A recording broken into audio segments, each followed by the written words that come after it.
¿Alguna vez has tenido un recuerdo tan vívido, tan detallado, que podrías jurar que es real, solo para descubrir que el lugar donde ocurrió nunca ha existido?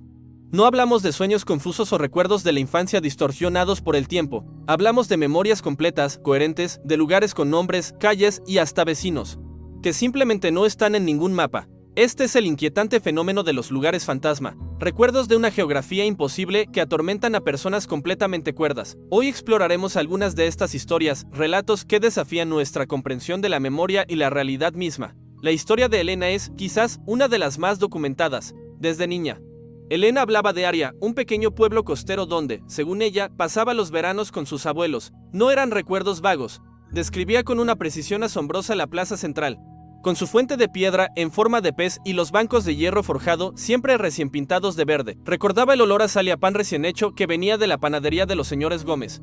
Una pareja de ancianos que siempre le regalaban un trozo de bizcocho.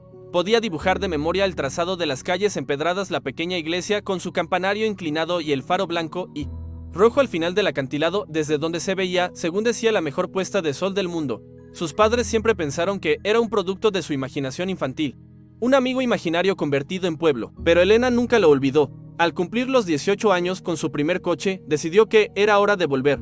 Quería sentir de nuevo la arena de la playa de Aria, escuchar las campanas de la iglesia, pero cuando introdujo Aria en todos los mapas y sistemas de navegación que pudo encontrar, no apareció nada. No había ningún pueblo con ese nombre en toda la costa. Buscó variaciones, nombres parecidos, pueblos abandonados. Nada. Preguntó a historiadores locals.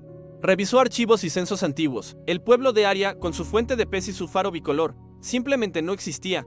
Para Elena, fue como si una parte fundamental de su vida hubiera sido borrada. Sus recuerdos eran tangibles, llenos de sensaciones, pero el mundo le decía que eran una mentira. Pero Elena no está sola. Marcos, un arquitecto de 45 años que vive en una gran metrópolis, tiene recuerdos similares, pero a una escala diferente. Él no recuerda un pueblo, sino un barrio entero dentro de su ciudad.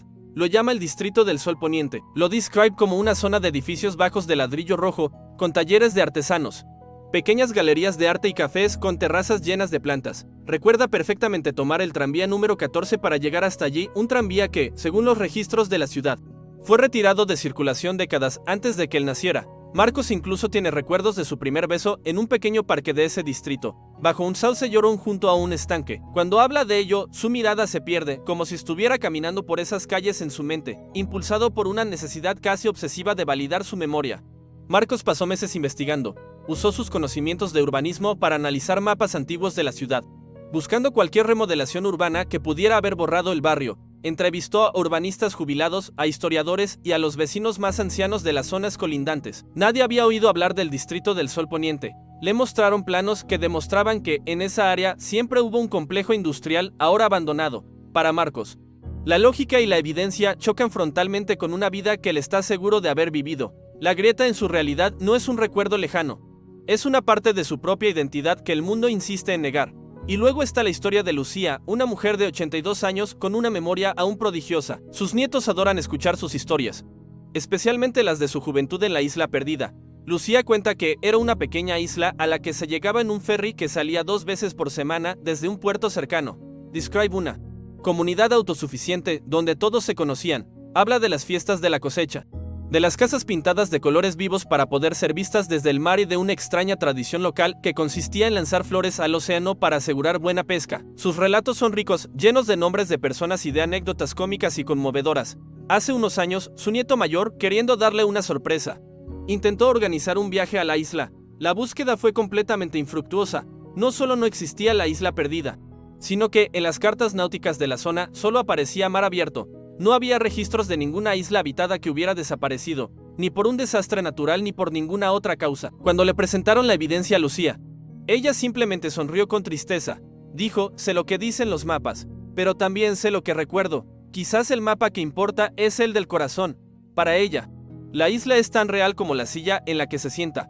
No son los únicos. En foros de internet y grupos de discusión, emergen docenas de historias similares. Personas que recuerdan una cadena de restaurantes que nunca existió, un programa de televisión que nadie más vio, o incluso pequeñas variaciones en la geografía de sus propias ciudades, como un puente o una estatua que jurarían haber visto durante años y que de repente ya no está sin rastro de haber sido demolido. Un hombre llamado Javier describe con detalle una estación de metro abandonada en su ciudad con azulejos azules y carteles antiguos. Pasaba por allí todos los días de camino a la universidad. Hoy, en ese lugar hay un muro sólido que, según los ingenieros, ha estado ahí desde la construcción de la línea. No hay ninguna puerta, ninguna señal de una estación oculta. Otro caso es el de Sofía, una violinista que recuerda haber dado un concierto en una sala de espectáculos llamada el Auditorio de Cristal.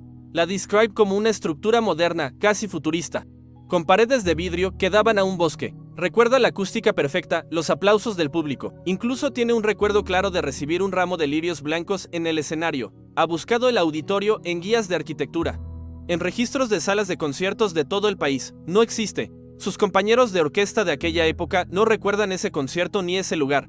Para ellos, esa noche tocaron en un teatro municipal completamente diferente. ¿Qué está pasando aquí? ¿Son fallos masivos en la memoria, una especie de confabulación a nivel individual? ¿O podría ser algo más? Algunos teorizan sobre universos paralelos, pequeñas grietas en el tejido de la realidad por las que se filtran recuerdos de vidas alternativas. Otros apuntan a una memoria colectiva compartida, una especie de efecto Mandela geográfico, donde un grupo de personas desarrolla el mismo recuerdo falso. Y otros, de forma más terrenal, sugieren que la mente humana es increíblemente poderosa en su capacidad para crear y embellecer, para construir mundos internos tan detallados que se confunden con la realidad exterior. No tenemos una respuesta.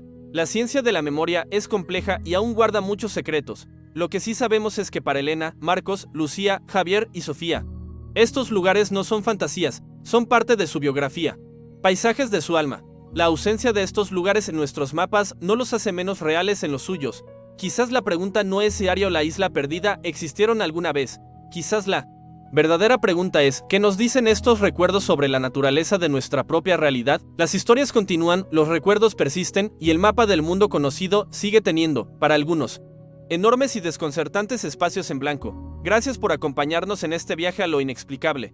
Si tienes una historia similar, nos encantaría leerla en los comentarios. No olvides suscribirte para más exploraciones de los misterios que nos rodean. Hasta la próxima.